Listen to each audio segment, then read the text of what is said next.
시작하기 전에 평소처럼 좋아요를 눌러주시고 제 유튜브와 텔레그램 채널도 꼭 구독해주세요. 그럼 이제 애니메이션을 시작하겠습니다. 이 세계에서는 10년 전에 문이 열렸습니다. 그 문은 일종의 던전으로 그 안에는 몬스터들과 그들의 보스가 있습니다. 그리고 그 보스를 처치하면 문이 닫히게 됩니다.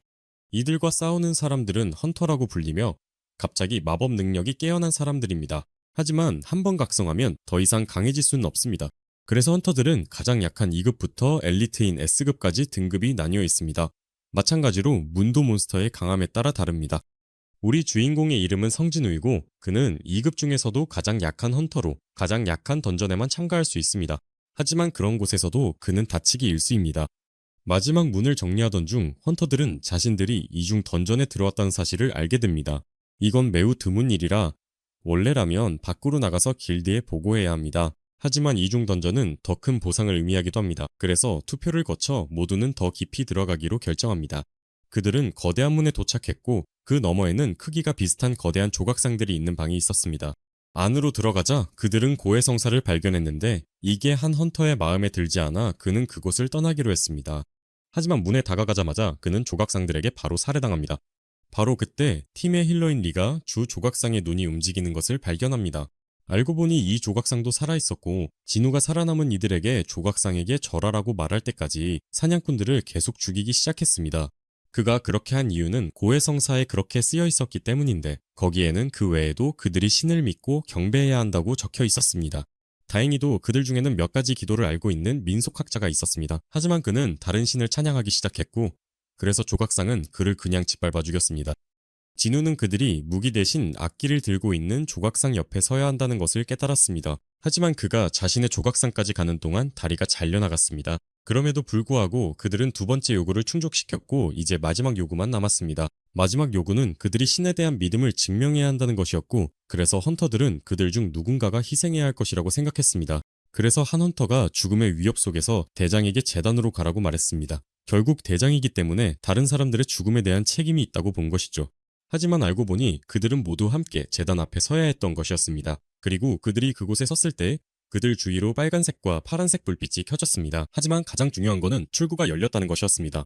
바로 그때 조각상들이 그들에게 다가오기 시작했고 진우는 그들이 조각상을 바라보고 있을 때는 조각상들이 움직이지 않는다는 사실을 깨달았습니다. 즉 그들이 해야 할 일은 타이머가 끝날 때까지 조각상들을 계속 바라보는 것뿐이었습니다. 왜냐하면 바로 그렇게 해야만 그들은 조각상에게 자신의 충성을 증명할 수 있기 때문이었습니다. 하지만 다른 헌터들은 겁을 먹었습니다.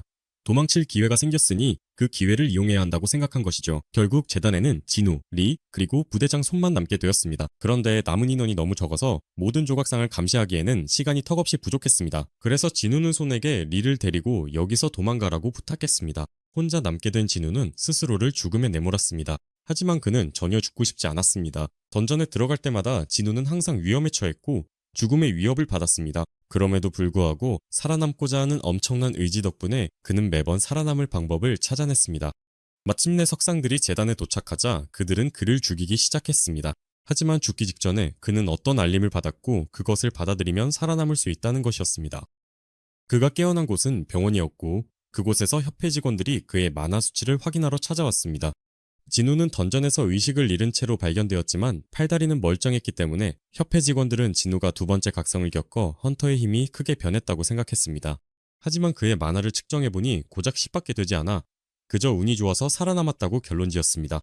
그 후 그는 죽기 직전에 봤던 것과 비슷한 알림을 받게 됩니다. 그리고 그 알림은 오직 진우만 볼 수 있었습니다. 알림에는 매일 해야 하는 일일 퀘스트가 적혀 있었고 그 안에는 신체 활동이 포함되어 있었습니다. 하지만 진우는 얼마 전 끔찍한 일을 겪었기 때문에 몸에 무리를 주는 건 피하고 싶었습니다. 게다가 그는 이 알림이 진지하다고 믿을 수도 없었습니다.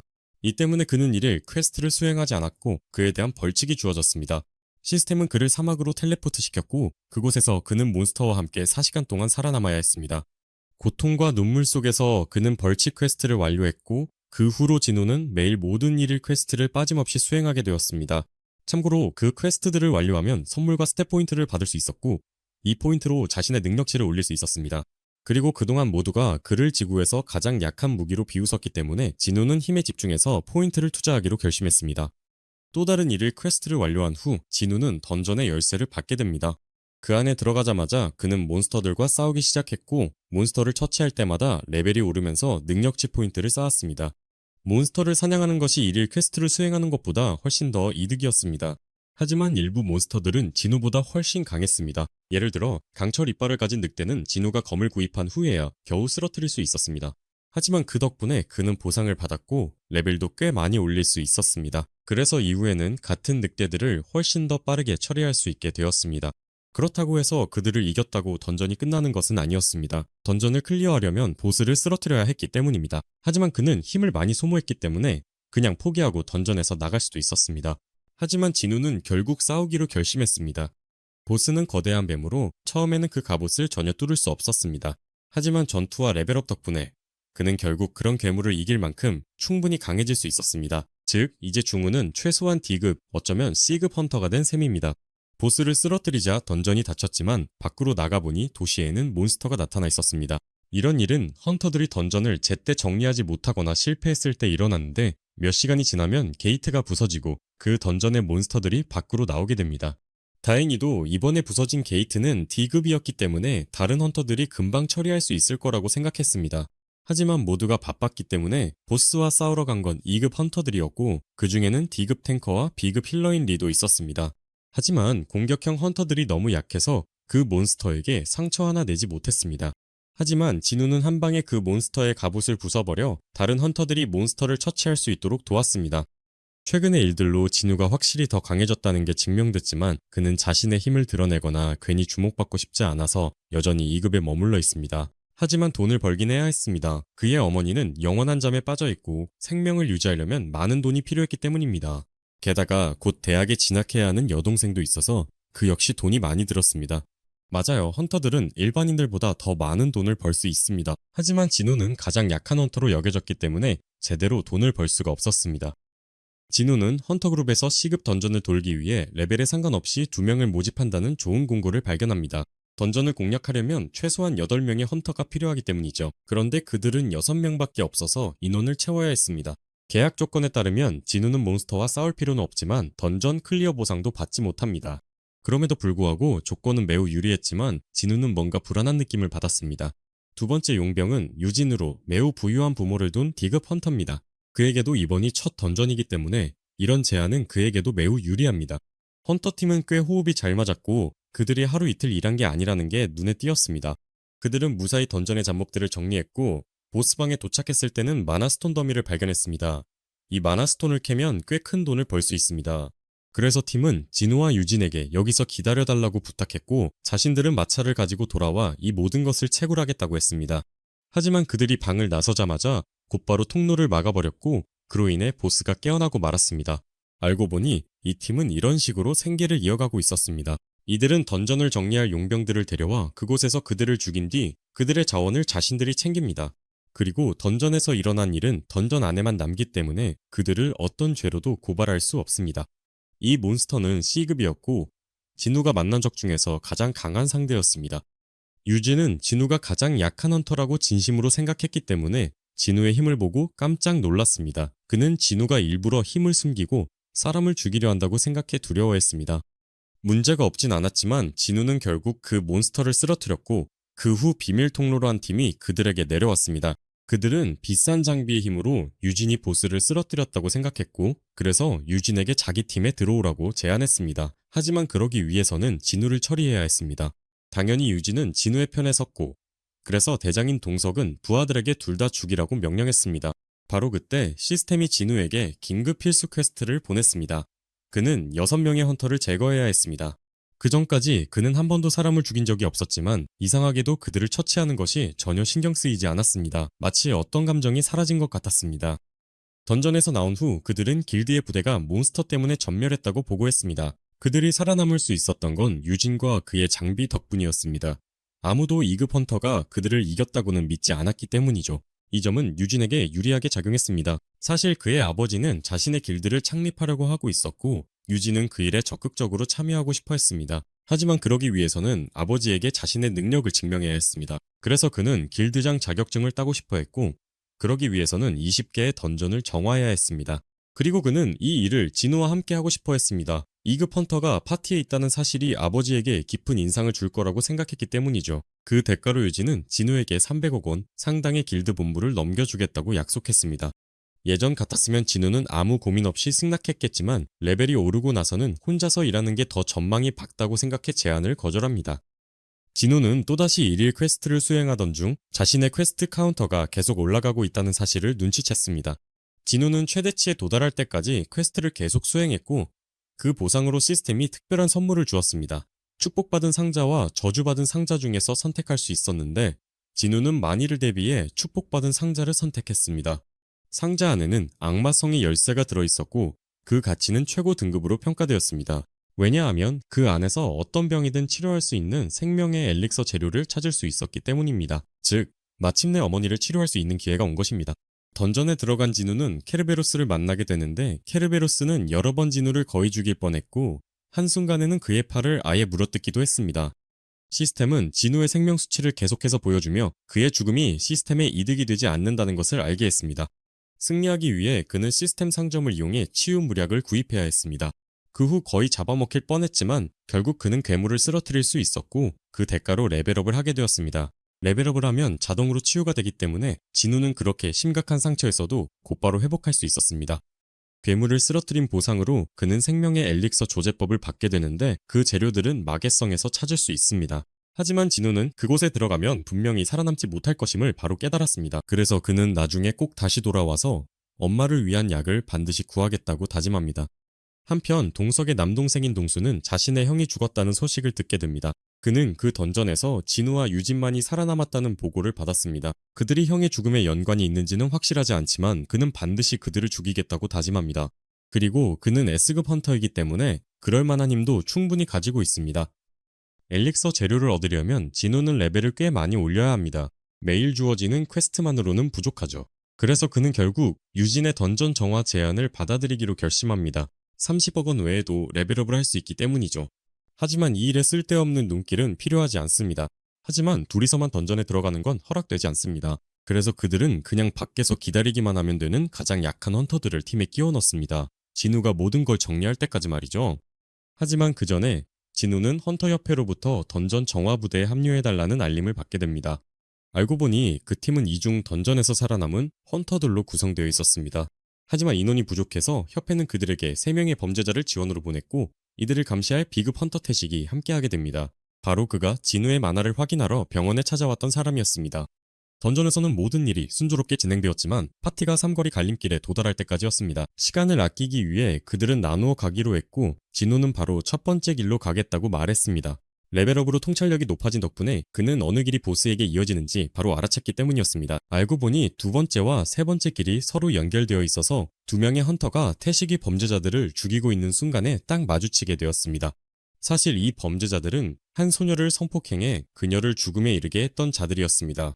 그래서 그 소녀의 아버지는 복수를 원해 태식에게 거액을 주고 그들을 죽여달라고 부탁했던 것이었습니다. 태식은 이 제안을 받아들였지만 정의를 갈망해서가 아니라 사실 그는 사람을 죽이는 걸 매우 좋아했기 때문이었습니다. 헌터들이 모든 걸 목격했기 때문에 이제 그들도 없애야 할 증인이 되어버렸습니다. 하지만 태식은 이 일을 천천히 고통스럽게 하면서 쾌감을 최대한 오래 즐기려고 했습니다. 바로 그때 진우, 성, 그리고 이가 그들에게 도착했습니다. 그러니 이제 그들 역시 없애야 했습니다. 성은 그와 싸우기로 결심했습니다. 비록 그의 주력은 마법이지만 평생을 바쳐온 검술로 싸우고 싶었습니다. 하지만 태식은 암살자였기 때문에 성은 그를 제대로 맞출 수 없었습니다. 아무리 성이 훌륭한 실력을 보여줬다 해도 비급 헌터인 태식에게는 역부족이었습니다. 그래서 이번에는 진우가 나서서 싸우게 되는데 그는 다른 헌터들에게 자신이 한 번 더 각성했다는 사실을 숨기고 있었습니다. 태식은 투명화 능력을 사용해서 진우는 처음에는 제대로 싸울 수 없었습니다. 하지만 전투 도중 진우가 완전 회복을 사용했고 태식은 그런 모습을 처음 봤기 때문에 결국 진우가 그를 이길 수 있었습니다. 그 후 진우는 레벨이 올라가고 새로운 능력을 얻었는데 바로 태식의 투명화 능력이었습니다. 이 던전에서 살아서 나온 사람은 이세뿐이었기 때문에 비급 헌터가 어떻게 죽었는지 협회에 설명해야 했습니다. 성은 진우를 감싸주기로 하고 자신이 이에 도움을 받아 태식을 쓰러뜨렸다고 말했습니다. 그리고 이 일에 대해 질문한 사람은 바로 진철이었는데 그는 태식의 파트너였습니다. 진철과 태식, 이 두 사람이 병원에서 진우의 만화를 검사했던 것이죠. 진우가 그의 파트너를 쓰러뜨릴 수는 있었지만 진철은 상대가 되지 않습니다. 왜냐하면 그는 A급 헌터이기 때문입니다. 이 일들이 있은 후 리는 자신이 더 이상 헌터가 되고 싶지 않다는 것을 완전히 깨닫고 진우에게 이번이 마지막 레이드였다고 말합니다. 그럼에도 불구하고 진우는 던전을 정리해야 했고 이를 위해 유진은 시급 게이트를 모두 조사했습니다. 모든 것이 순조롭게 진행되고 있었지만 백호 길드의 인사 담당 매니저가 최근 화제가 된 모든 던전에서 2급 헌터가 계속해서 눈에 띄는 것을 알아차렸습니다. 그래서 그는 진우가 두 번째 각성을 겪었지만 어떤 이유에서인지 그것을 숨기고 있다고 짐작합니다. 그래서 그는 어떻게든 진우를 자신의 길드로 영입하기로 결심합니다. 하지만 진우는 그런 제안을 거절합니다. 게다가 진우는 만약 다른 누군가가 자신의 비밀을 알게 된다면 모든 의심이 그 매니저에게 쏠릴 것이고 그때는 정말 곤란해질 거라고 말합니다. 진우가 던전을 정리하는 동안 그의 레벨은 꾸준히 올랐고 어느 순간 직업을 변경할 수 있는 충분한 레벨에 도달했다는 알림을 받았습니다. 이 퀘스트를 수락한 진우는 성으로 순간 이동하게 되고 그곳에서 예전에 싸웠던 적들을 모방한 기사, 암살자, 마법사들과 싸워야 했습니다. 그들을 물리친 후 그는 왕좌의 방에 도착하고 그곳에서 피처럼 붉은 기사단의 지휘관인 이그리스와 마주하게 됩니다. 이그리스는 엄청나게 강력해서 진우를 꽤나 몰아붙입니다. 하지만 그는 또한 매우 고결한 기사이기도 합니다. 진우가 맨손으로 싸우기로 결심하자 이그리스도 똑같이 맨주먹으로 승부를 겨룹니다. 어찌됐든 진우는 결국 이그리스를 이길 수 있었습니다. 하지만 이것은 모든 시험의 시작에 불과했습니다. 시스템은 진짜 전직 시험을 시작하겠냐고 제안하고 진우가 이를 수락하자 그에게 단순히 살아남기만 하면 된다고 알려줍니다. 그 후 문에서 기사들이 무더기로 쏟아져 나오기 시작합니다. 기사들 자체는 강하지 않았고 진우는 그들을 꽤 손쉽게 처치했습니다. 문제는 그들의 수에 있었습니다. 너무 많아서 진우는 싸울 힘이 부족했고 어느 순간 더 이상 싸울 수 없게 되었습니다. 이 모든 전투는 그에게 조각상들과의 상황을 떠올리게 했습니다. 지금 그는 그때처럼 똑같이 절망감을 느끼고 있었습니다. 하지만 알고 보니 그날 진우는 이를 퀘스트를 수행하지 않았고 그래서 벌로 시스템이 그를 사막으로 텔레포트 시켰습니다. 이번에는 몬스터가 훨씬 더 많았습니다. 그들을 모두 쓰러뜨린 후 그는 레벨이 올랐고 그 덕분에 치유도 되었습니다. 벌칙 퀘스트는 4시간 동안 생존하는 것이기 때문에 모든 몬스터를 쓰러뜨린 후 그는 준비할 시간이 있었습니다. 새로 강화된 검을 구입한 진우는 다시 성으로 돌아왔고 곧 기사들과 싸우는 건 의미가 없다는 걸 깨달았습니다. 그들이 마법사들 때문에 나타나니 결국 마법사들을 먼저 처리해야 한다는 것이었습니다. 그리고 5명의 마법사를 처치한 끝에 그는 마침내 퀘스트를 완료합니다. 이 퀘스트는 전직 퀘스트였고 보상으로 진우는 그림자 군주라는 칭호를 얻게 됩니다. 즉, 이제 그는 죽은 자들의 영혼을 지배하고 조종할 수 있게 된 것입니다. 이 영혼들도 레벨이 있기 때문에 이제 진우는 혼자서만 레벨업을 하는 것이 아니라는 뜻이죠. 하지만 모든 영혼을 지배할 수 있는 것은 아닙니다. 그 그림자보다 더 강해야만 지배할 수 있기 때문이죠. 이 사실은 이그리스를 통해 증명됩니다. 그를 자신의 것으로 만들기까지 3번이나 시도해야 했으니까요. 이렇게 해서 이그리스는 그의 그림자 군단의 선두주자가 되었고 진우가 얻은 첫 번째 강력한 영혼이 되었습니다. 이제 잠시 시간을 되돌려 10년 전 제주도에서 헌터들과 몬스터들 사이에 벌어진 전투로 돌아가 보겠습니다. 그 전투에서 헌터들은 패배했고 이 패배는 한국 전체에 큰 상처를 남겼습니다. 그래서 정부는 국민들이 그 사건을 잊을 수 있도록 모든 노력을 기울였습니다. 하지만 이 일은 C급 헌터이자 최강 길드 헌터스의 길드장인 정인에게는 도저히 잊혀지지 않았습니다. 그는 내내 그곳에 다시 가서 그 섬의 게이트를 닫아보겠다는 꿈을 꾸고 있었습니다. 그래서 그들의 길드는 공격을 위해 적극적으로 준비를 하고 있었습니다. 그리고 마침내 모든 전력을 모았을 때 정의는 자신의 부대와 함께 섬으로 향했고 그곳에서 그들은 뜻밖에도 섬의 몬스터들이 어떻게든 진화했다는 사실을 발견하게 되었습니다. 이후 이야기가 어떻게 전개될지는 2기에서 알 수 있는데 이에 대한 영상은 언젠가 내일쯤 올라올 예정입니다. 그동안 제 유튜브와 텔레그램 채널 구독하는 거 잊지 마세요. 그럼 다음 영상에서 만나요.